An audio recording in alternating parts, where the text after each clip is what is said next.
the perception is that you're the only definitive GOAT of a sport. Okay, like there's no conversation there. Now we've had Mahomes on the show before. Yeah, okay, he's amazing. We'll see what happens over the next several years. But when you look at basketball, you've got LeBron, you've got MJ, you've got Kobe. When you look at tennis, you've got these players. When you look at golf, you've got these players. Why is it that you are such a standout in football and there's no people are willing to put that title on you so confidently? So you're asking a question about why other people would do something to me. I think forget this question. Thank you. I agree. Messi or Ronaldo? Messi or Ronaldo? Wow, that's hard. That's hard. I'm not even answering that question. I like them both too much. Go F1 driver. Lewis. Yeah, it's gotta be Lewis. Greatest ever WWE wrestler. Hulk Hogan. Biggest partier from the NFL. Roberto Gronkowski. Yo soy fiesta. Greatest golfer. Tiger. Yeah.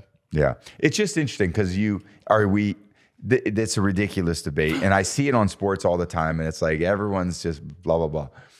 Like 1 year, like there were greatness defined over what, over a career. Like I was on a thing with Peyton Manning this week, and we were talking about the Mount Rushmore of NFL receivers, including tight ends. Yep. And there was a lot of great arguments going back and forth about, Jerry Rice has great stats, and he was obviously in it. And I picked Gronk as one of mine, but Tony Gonzalez has way more catches than him. It's just, are we talking about over a period of time or 1 year, one game? Yeah, what's the metric? What's the metric? Yeah. And I think everyone defines that a little bit differently. I think our producer Dylan has something for you. Might be worth adding. How would you define the difference between greatest and best? Yeah. How would you define the difference between greatest and best? That's an interesting one. Oh, you nailed that, Dylan. Yeah. I just think it's how often can you be great?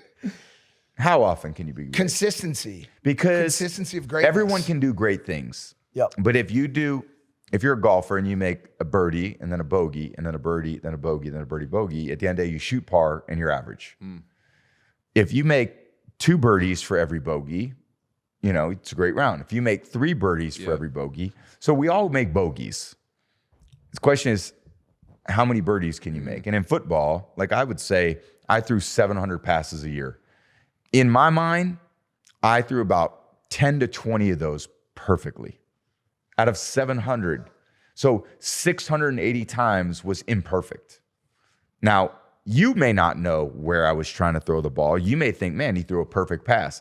In my mind, I had a vision for that pass that was different than what happened. So my view of being great is how often can the artist replicate perfection on a daily basis? And I think greatness comes from different things. It's not just physical. There's a mental, emotional aspect as well to being great. You can't be a peak performer if you're not competitive every day. There were some of the best physical athletes I ever had that were not competitive every day. There were some of the lesser physical athletes that were competitive every day. And those lesser physical athletes who were competitive every day were champions. They won multiple Super Bowls. Who's a great example of that? Julian Edelman. Wasn't the biggest, wasn't the fastest, tough, competitive, grimy, 3 Super Bowls. So he was a champion, but people would say, well, Calvin Johnson was more physically gifted.